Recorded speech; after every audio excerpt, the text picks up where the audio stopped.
Guardians in the Cosmos, an intergalactic custodians of human evolution. Elon Musk on Starship making life interplanetary. David Grush participates in the Soul Foundation Symposium. Colonel Karl Nell's Soul Foundation presents a roadmap for disclosure. The 60th anniversary of the JFK assassination.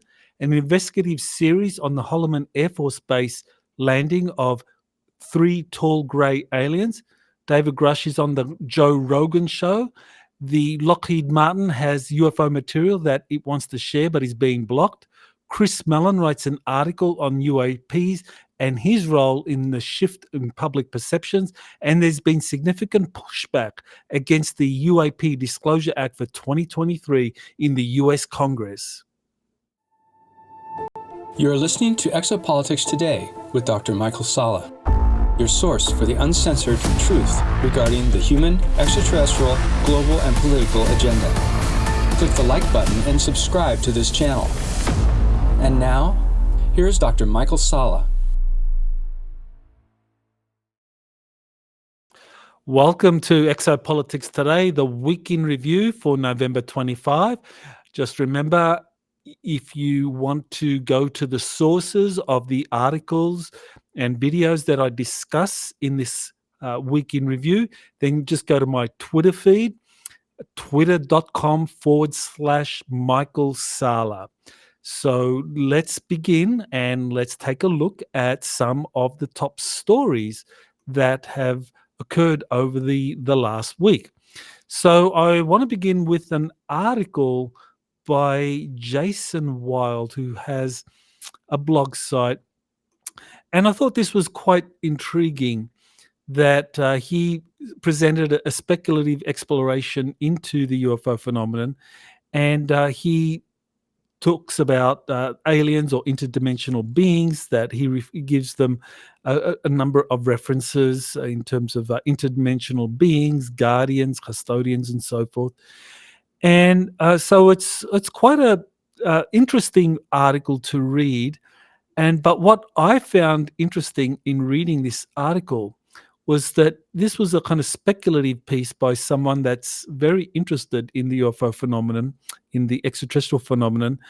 And if you replace some of the terms, the speculative terms that he introduces, with some of the terms that have been introduced by contactees, there is a very close match, which I found intriguing.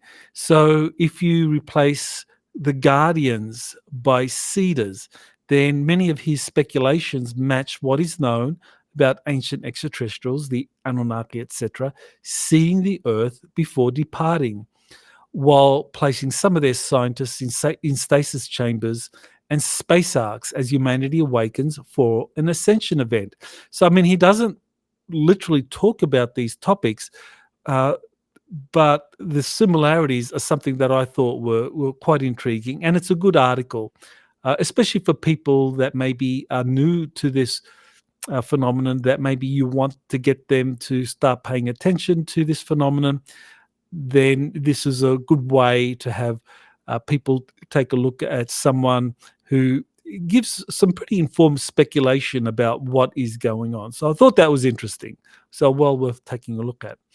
So here's a tweet by Elon Musk on November 19, where there was a kind of partially successful testing of the 2 stages of Musk's Starship. Both stages launched correctly, but both stages apparently were lost at different points. But nevertheless, this is a pattern now that people that are familiar with SpaceX know that it takes a few launches before they get all the parameters right. And once they do, then they're very successful. They've been very successful in launching rockets and being able to have the reusable parts land on Earth and the other parts behaving as expected. Well, now with Starship, all of this is reusable. That is what Elon Musk is very excited about, and that's why he believes that this is going to make our world turn it into an interplanetary or a multiplanetary society.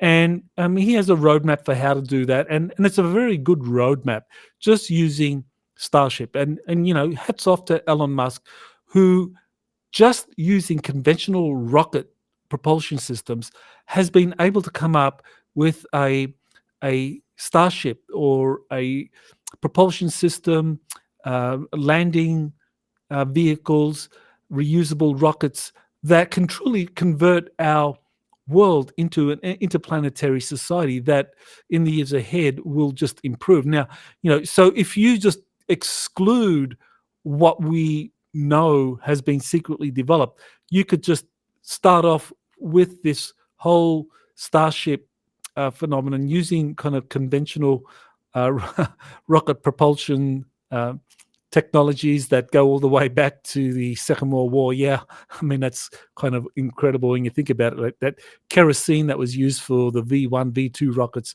and methane, that these kind of like combustible gases can be used for Starship or for the Dragon propulsion systems that Elon Musk's SpaceX uses. But yeah, my point, what Elon Musk isn't saying is that, and I do believe he's been briefed. I think he knows about this. I think he is just adhering to his non-disclosure agreement. So I believe Elon Musk has been fully briefed on all of these advanced propulsion systems using reverse engineered technologies that have been recovered, that he's familiar with that he might not be introduced to the technologies themselves, but he knows that we are already, or suspects that we are already, an interplanetary civilization. I mean, from what I know, Elon Musk is an incredibly self-driven person.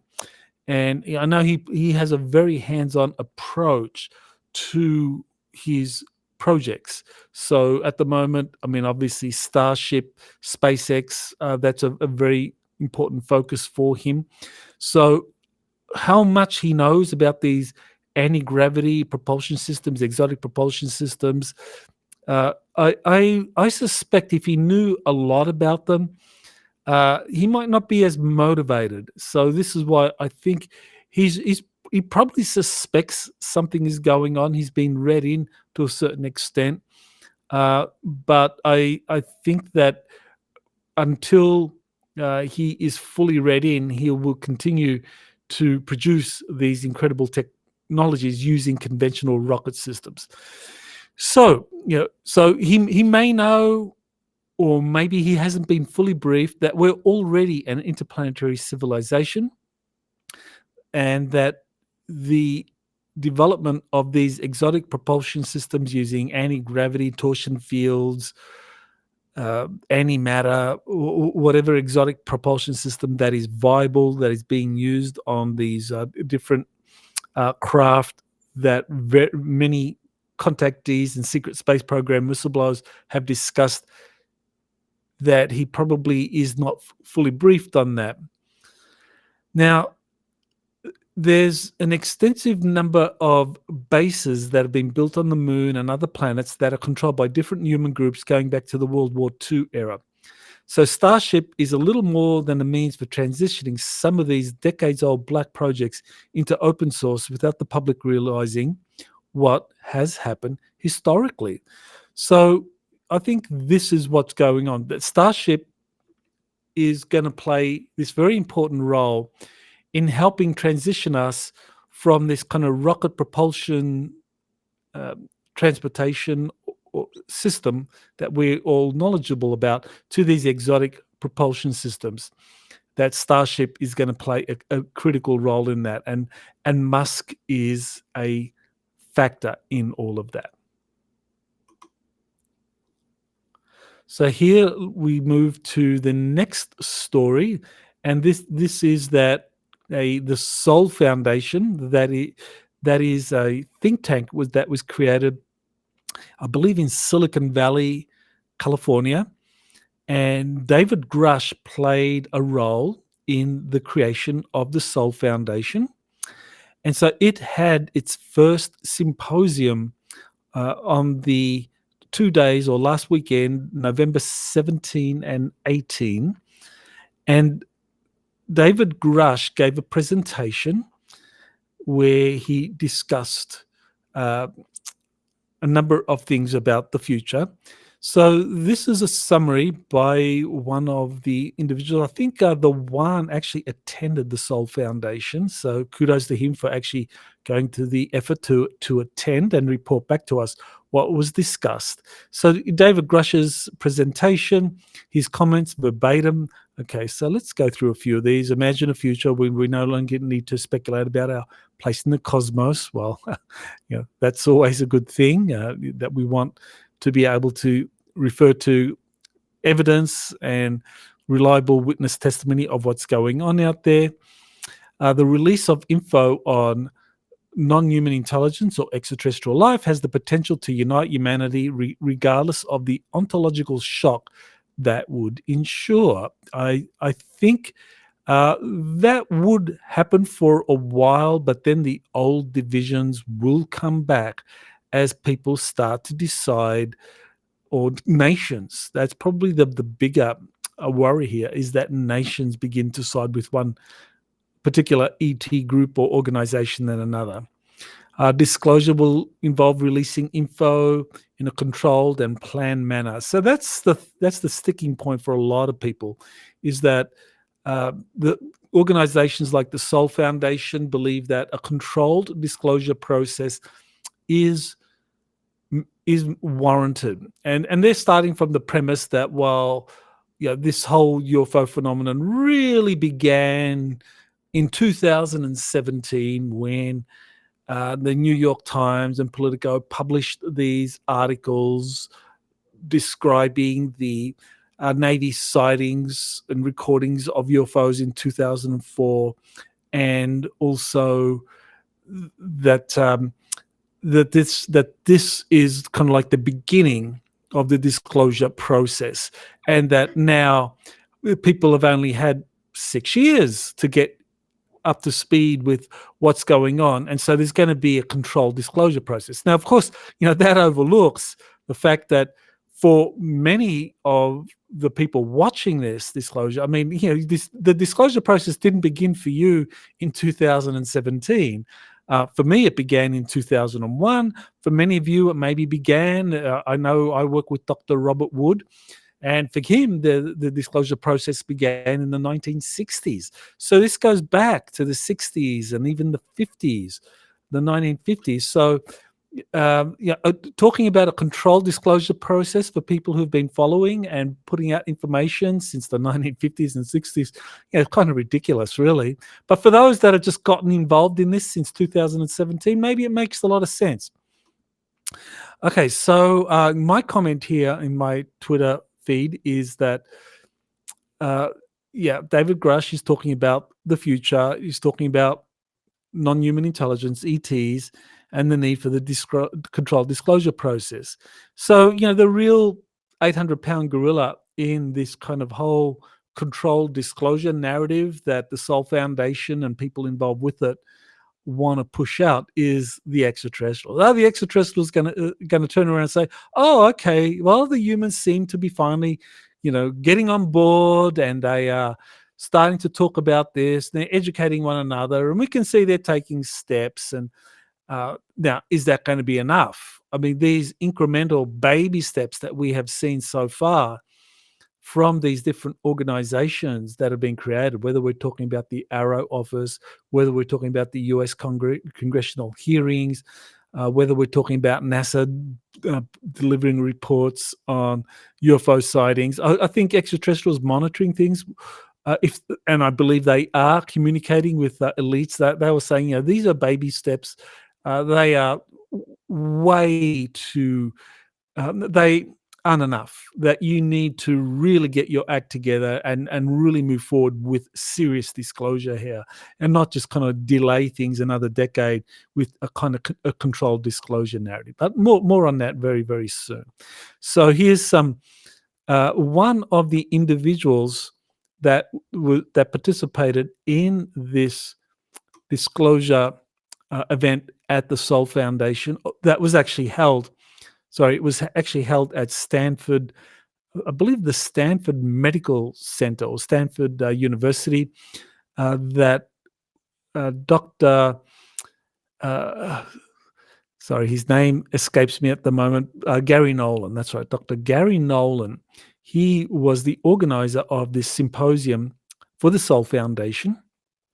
So here's a summary by Karl Nell, Colonel Karl Nell, who's actually one of the people that came out in support of David Grush when his information broke earlier in this year through an article in the Debrief. The Debrief, that was an article by Ralph Blumenthal and Leslie Kane, and they cited two sources that supported David Grush as a legitimate whistleblower, and one of those sources was Colonel Karl Nell.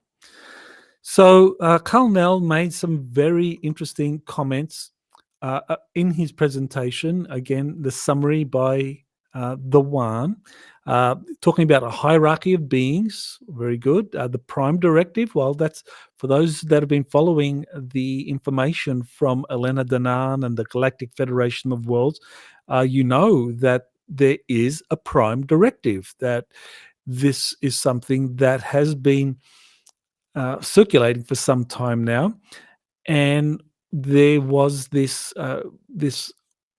witness or whistleblower or insider, really, from Israel, General Haim Eshed, who talked about the Galactic Federation being wanting to that the Galactic Federation was asked to reveal itself, but it said that humanity isn't yet ready technologically for the Galactic Federation to reveal itself. And so that's a clear example of how the Prime Directive operates, that the Galactics will only reveal themselves when we have technologically reached a certain level. Of course, in the Star Trek series, it was when warp drive was developed. Right now, it seems that there is some similar kind of technological stepping stones that need to be developed. Now, of course, the really kind of interesting thing here is that when we are talking about a Prime Directive being achieved, that while open source technologies are kind of like not that developed as far as space travel is concerned, we know that classified technologies are much more developed. But it does seem as though the technologies that are available to the mainstream, to the 7 billion, or is it 8 billion now? Losing track. I remember it used to be 6 billion when I was going through my early adulthood. Now it's like, I think it is 8 billion people. Wow. There's a lot of people on planet Earth. So this Prime Directive, this is something that is being observed. Now, also the Schumer UAP legislation is an example of some emergent phenomenon that was discussed by one of the presenters, I believe, Dr. Pasulka. So, yeah, very much worth going through the notes, the summary of Colonel Karl Nell at this symposium. Now, what is interesting about Colonel Karl Nell is that he apparently is in the running to become the replacement for Dr. Sean Kirkpatrick, who is resigning as the AARO director, that's the All Domain Anomaly Resolution Office director, in December, and he's going to be replaced, and his replacement will be announced soon. And because Kirkpatrick lost confidence of the kind of UFO community, people felt that he was too much of a gatekeeper. I think they're going to go for someone who's not going to be so much of a great gatekeeper, even though I think that is part of the job requirement. There will be some gatekeeping involved, but maybe just be more forthcoming on what's really going on. So here is a roadmap for a disclosure campaign that was presented by Karl Nell. Now, he presents different phases, and first phase, 2024, demonstrates the existence of UAPs. Another phase, 2025, phase 2, correlates signatures. Phase 3, October 2030, characteristic performance, and it goes on and on. So there's a spreadsheet here that presents a controlled disclosure, and this envisages that disclosure will happen roughly in a decade. So here it has October 2034, and that is marked in this sheet as after disclosure. So what this spreadsheet or what this roadmap tells us is that it'll take us about 10 years to get to the point where there is kind of full disclosure of what is going on as far as the UFO phenomenon and extraterrestrial visitation is concerned. So it's a very interesting flow chart. I mean, I didn't watch Karl Nell's presentation, so I don't think I have done justice to the nuances in this, but I think it's fair to say that he envisages a controlled disclosure process for 10 years. And that's done to avert a catastrophic disclosure. Now, what would a catastrophic disclosure be? I think in the minds of many people that are interested in UFO disclosure, it would be something along the lines of extraterrestrial motherships or space arcs suddenly appearing over major cities. Now, the problem is that extraterrestrials long ago announced their presence and governments did nothing to prepare humanity. Now, do we need to wait another decade? So this is the point. I mean, we can go back to the 1950s, and during that era of the contactees, whether we're talking about George Adamski, George Van Tassel, Howard Menger, Orfeo Angelucci, many different credible witnesses, contactees that had contact, that even took photos, and there were independent witness testimony saying that yes, we saw the craft, and there were photographs. George Adamski probably has produced the most high quality photographs of UFO motherships and scout crafts ever recorded, and that was done in the 1950s. So what happened? Well, we know George Adamski was discredited. Official agencies like the FBI took the lead in discrediting Adamski and many of the others. So extraterrestrials announced themselves back in the 1950s, and of course that was ignored, or that information was kind of studied in these classified special access programs. So now here we are, 2023, 70 years later. Now it seems that the governments want to reveal to humanity the truth about the extraterrestrial presence, but they're saying, well, we need a decade to do it. Right. After 70 years of ignoring the phenomenon and doing nothing to prepare the general public, now they need 10 years to prepare.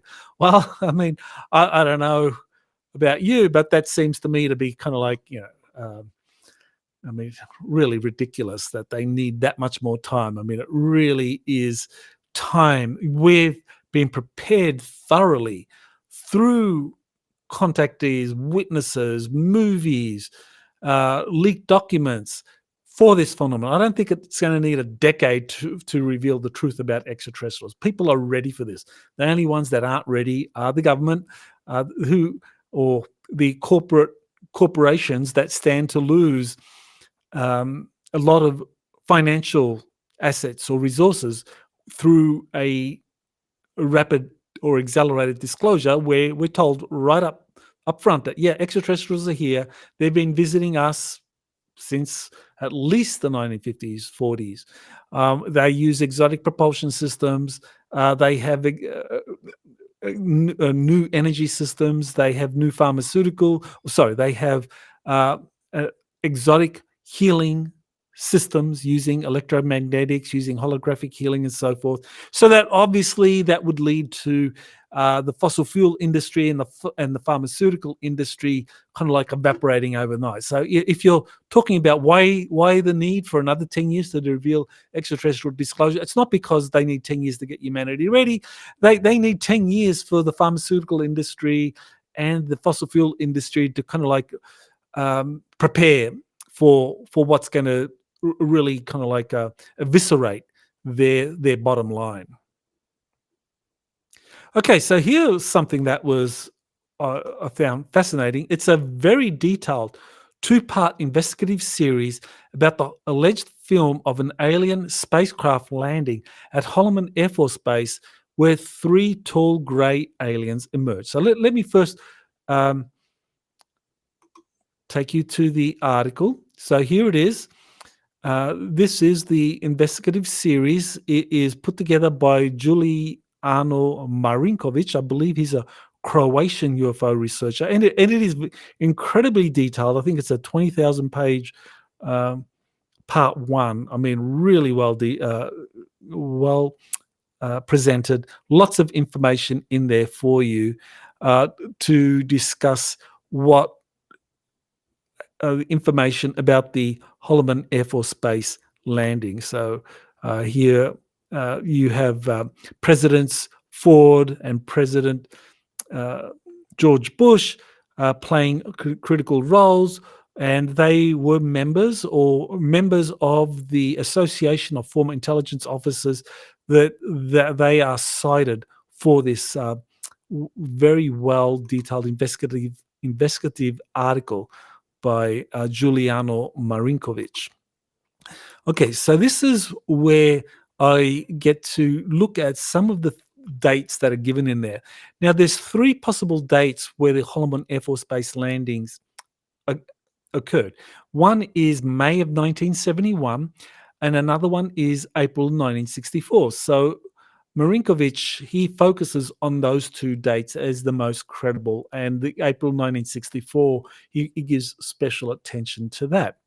Now, he does mention another possible date in the 1950s. I think he talked about the kind of like early 1950s, 52, 53, where President Eisenhower was involved. So that would be 53, 54, because Eisenhower became president in January 20, 1953. So he examines multiple sources, and the overall conclusion is that the incident really happened and the film is real. So we have an incident where UFOs landed at Hollaman, film was taken, and that film is real, and it involves 3 tall grey aliens. Now, this is where I take exception to Marinkovic's analysis, because he treats the 1950s incident involving President Eisenhower as likely disinformation. Now, this is where there actually is a lot of evidence, whistleblower evidence, and also circumstantial evidence that Art Campbell and I played a role in. We interviewed some primary witnesses that were there when President Eisenhower went to Hollaman Air Force Base in 1955, in February 1955, and he met with a delegation of extraterrestrials.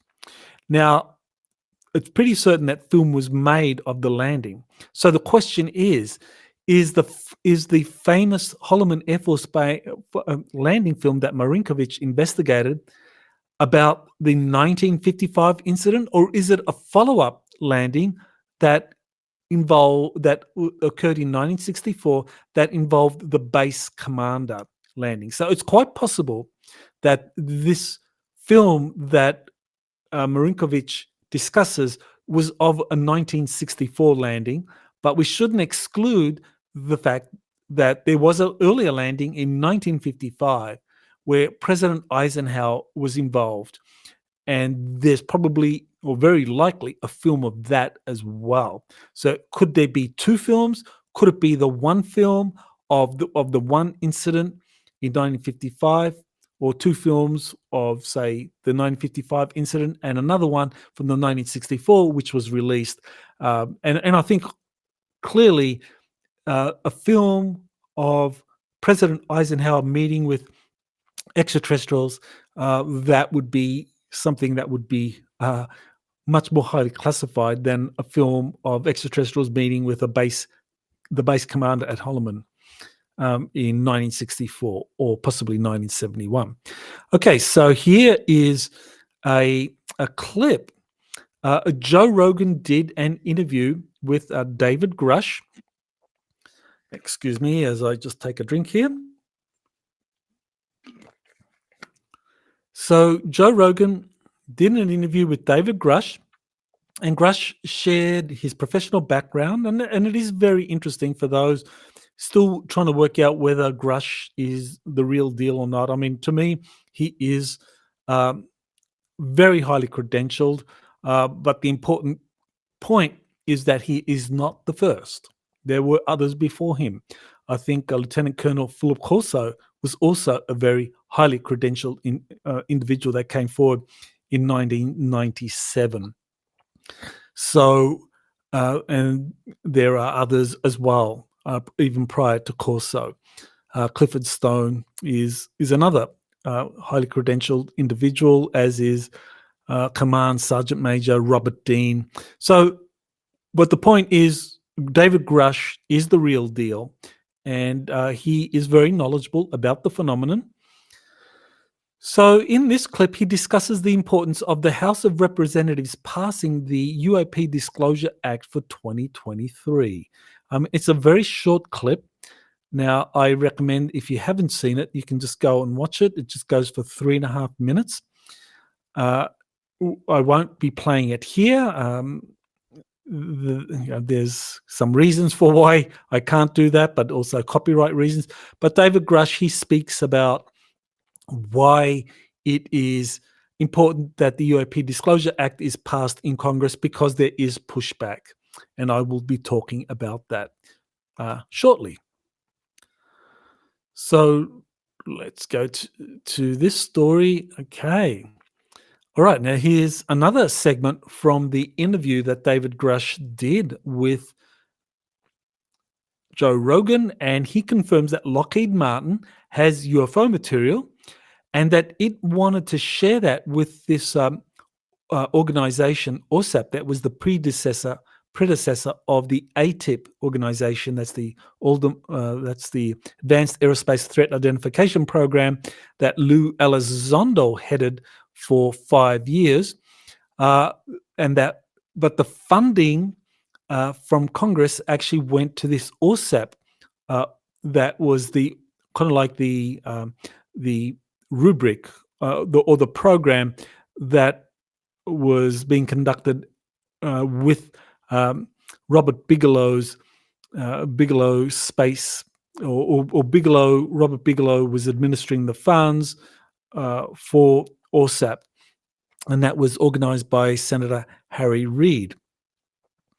So Lockheed Martin had UFO material, and so I think it's fair to say, yes, Lockheed Martin back in the early 2000s had UFO material that it wanted to share, but it was blocked.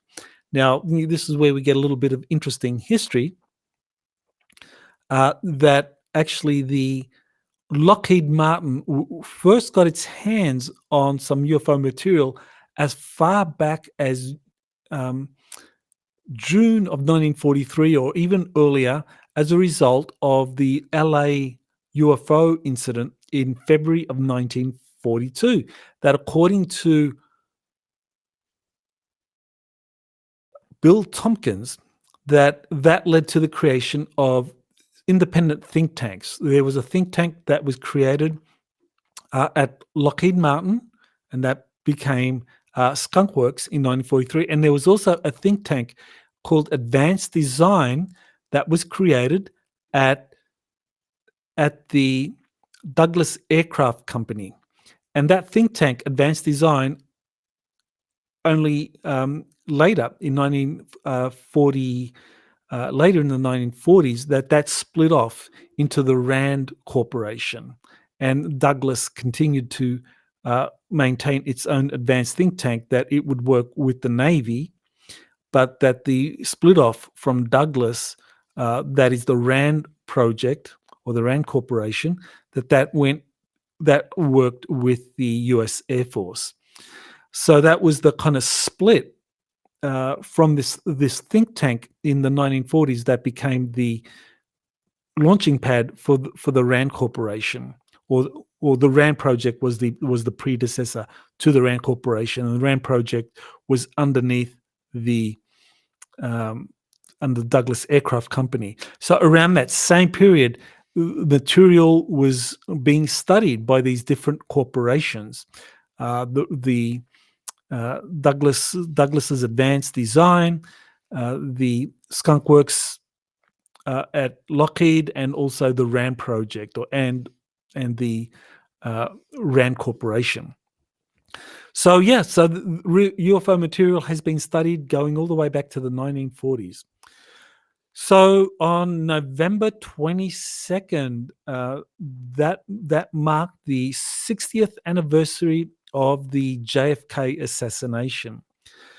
So what I did was I released on my YouTube channel, in two parts, a webinar I did from November 2020, where I presented all of the evidence that I have on the link between JFK UFOs and the CIA. So it's a close to a 4-hour presentation. So there's a lot of material in there, but I think I lay a really good case for JFK actually being involved or being eliminated because of his interest in the UFO phenomenon. So that is a 2-part series you can watch on my YouTube channel. And one of the things that I think it's worth emphasizing is that the CIA was designated as the custodian of the classified UFO files, that a decision was made by the Majestic 12 group that was set up to oversee the UFO phenomenon under Presidents Truman and Eisenhower, that the Majestic 12 group was set up to oversee this, that the Majestic 12 group designated the CIA as the custodian of the classified UFO files. So the unclassified UFO reports went to Project Blue Book, and they were released, and they were unclassified because they had no national security implications. The ones that were classified, the Air Force took control of those files, analyzed them, did what they needed to do, shared those files with the CIA, and the CIA would hold the records. They would be in charge of the archives.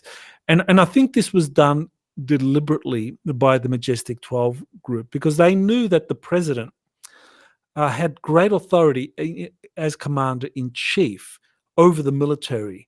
And so the commander-in-chief or the president could order the military to hand over any classified documents it had, and it would comply. But if you put those same classified files in the hands of the CIA would tell that president, F you. And that's what happened. I mean, literally, that is what happened. President Kennedy asked the director of Central Intelligence, Alan Dulles, in mid-1961, I want you to share with me all classified files you have concerning the UFO phenomenon, and which were that at the time the code word for that was psychological warfare operations, but that's how they kind of hid CIA.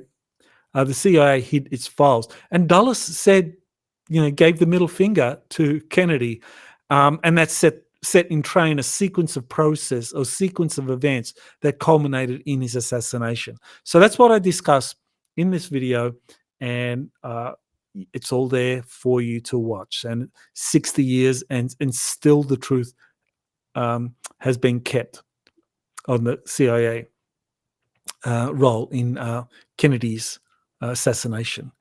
Okay, so here is a link to an article by Christopher Mellon, who was a kind of middle-ranking bureaucrat within the Department of Defense. I think he was the assistant.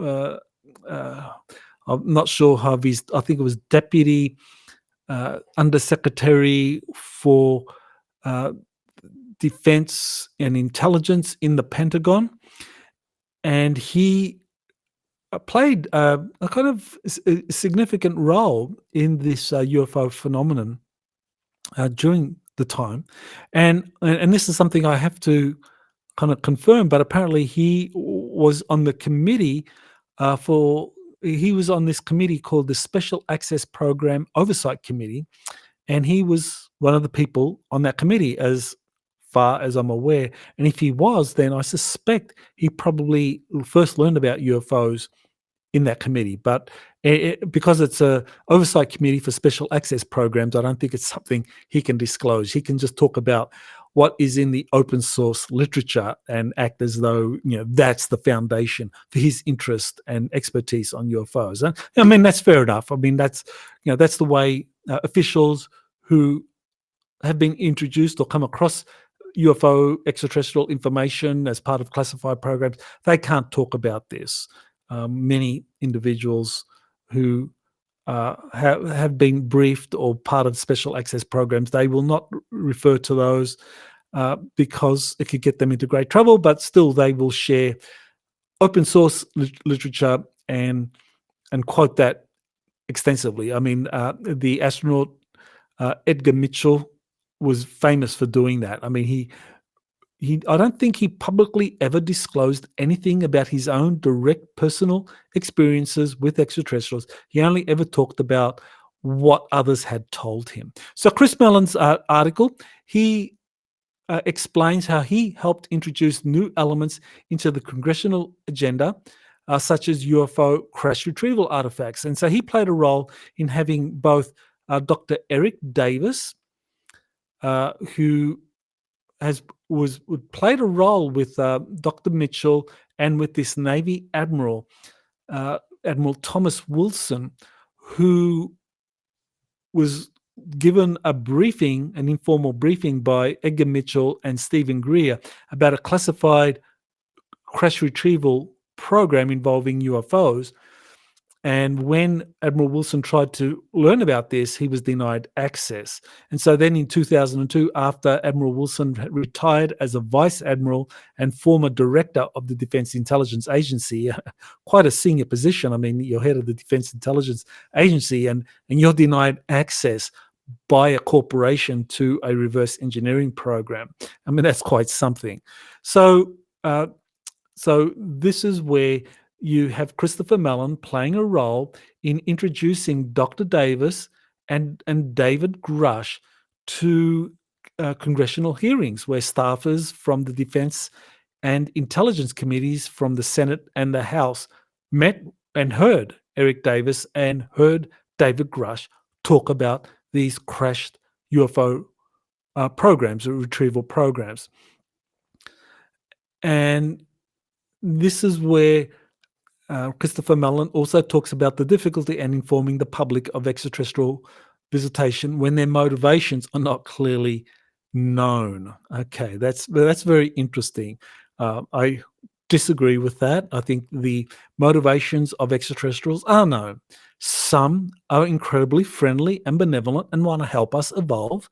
Some are very aggressive and hostile and want to kind of keep us as a kind of huge sheep farm that they can just pluck us out for whatever needs they have.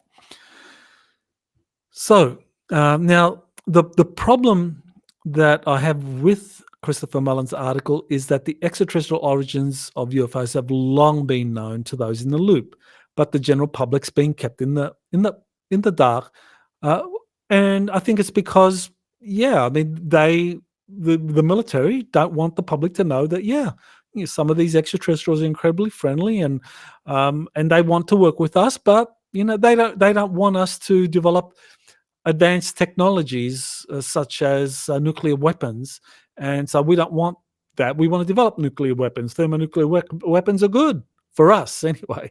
So that's what that was the thinking of the Department of Defense officials that said no to these positive extraterrestrials, but they wanted to work with the other extraterrestrials that weren't as concerned about the development of thermonuclear weapons, but these extraterrestrials are much more enigmatic, and some of them are aggressive and hostile.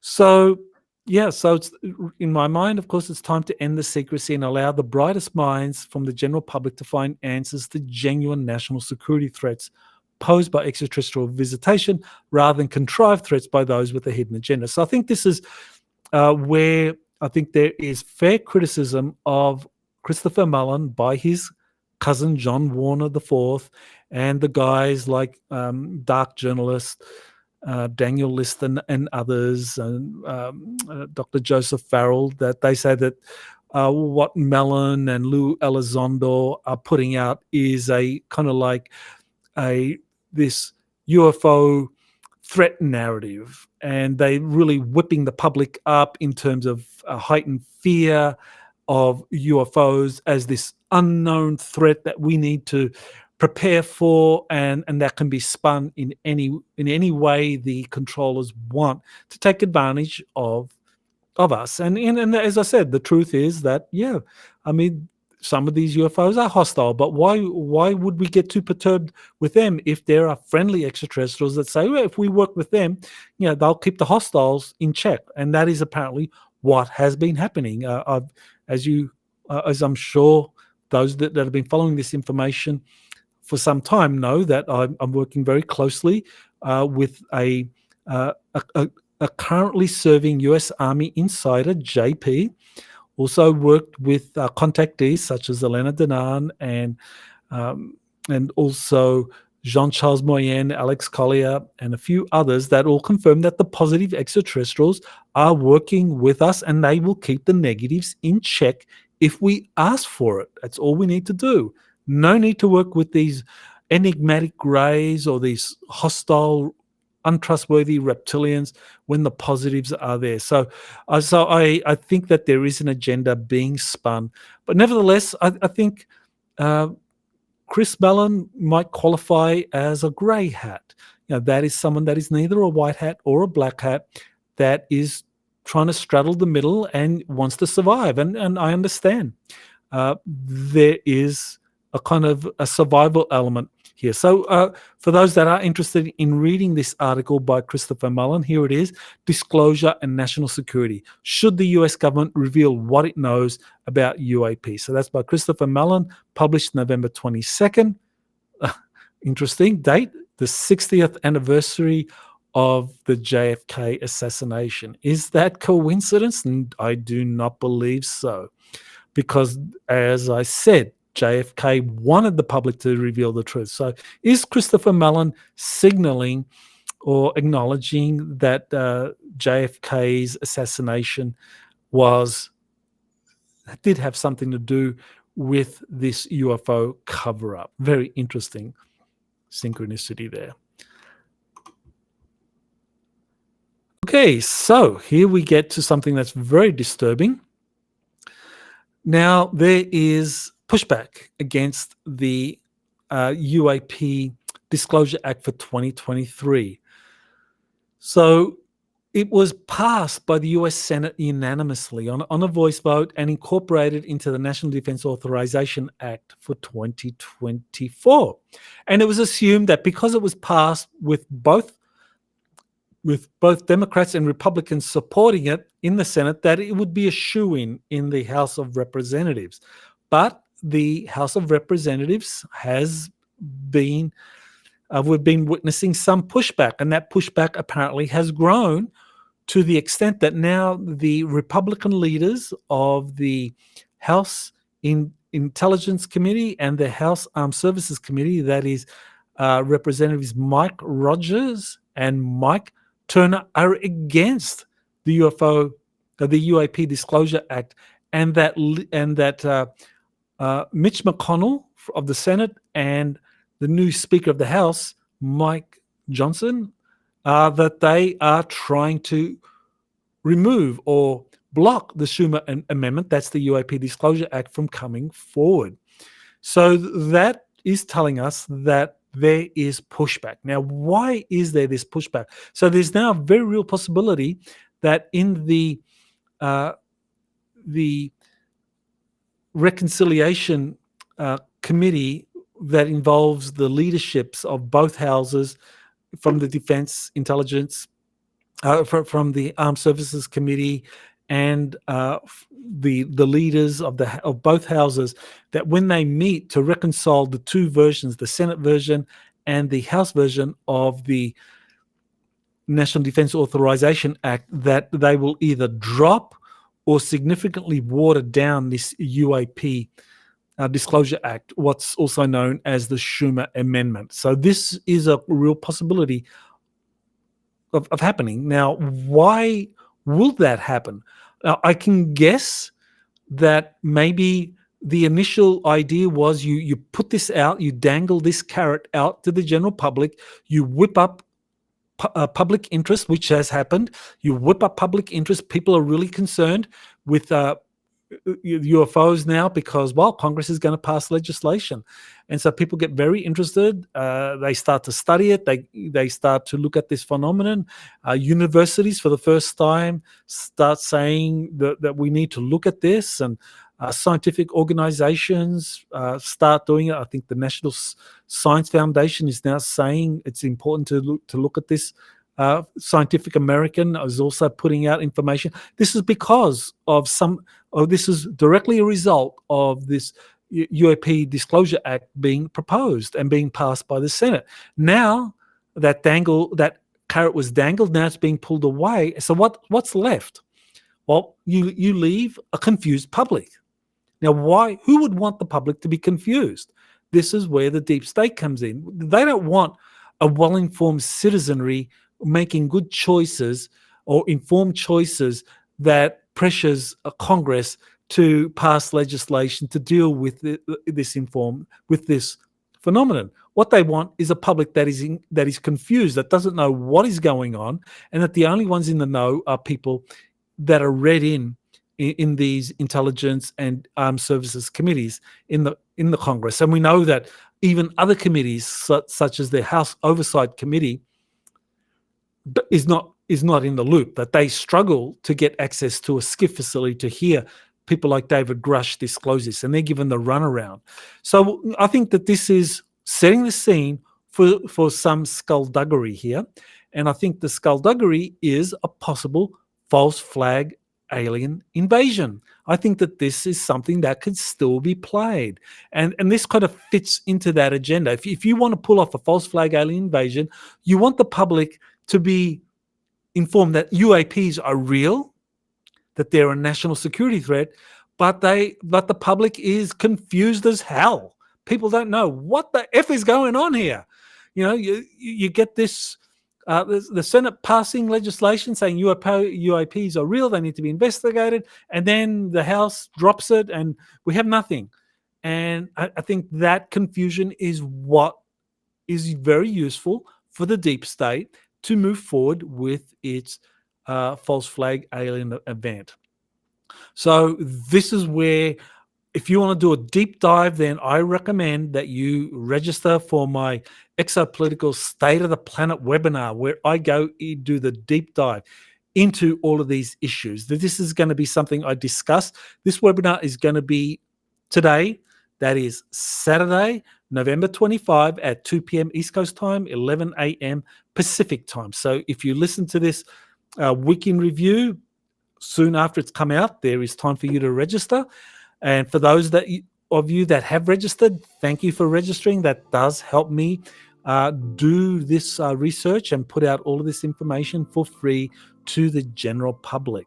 So yeah, this is, I think we are entering into a really fascinating period of time as 2023 closes out and 2024 begins, I think we are looking at some incredible things to happen as far as the events that are taking place in Ukraine, the events that are taking place in Gaza, how these are tied into an effort to manufacture a third world war. The UFO issue is a critical part of this, and so if you want to learn more about it, get all the details, then register. The Exopolitics State of the Planet, I plan to do one of these at the end of every year, as long as I choose to remain on planet Earth. So we'll see how that goes. So again, if you want to find the sources for all this information, then just go to twitter.com/Michael Salla. You get all the sources.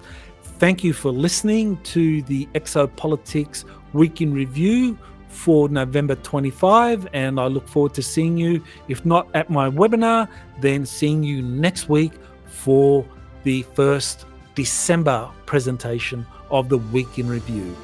Thank you and aloha. You have been listening to Exopolitics Today with Dr. Michael Salla. Please remember to like, share, and subscribe to this channel. Join or start a conversation in the comments. Take the time to explore the vast library of best-selling books, webinars, and podcasts by Dr. Salla. Visit exopoliticstoday.com.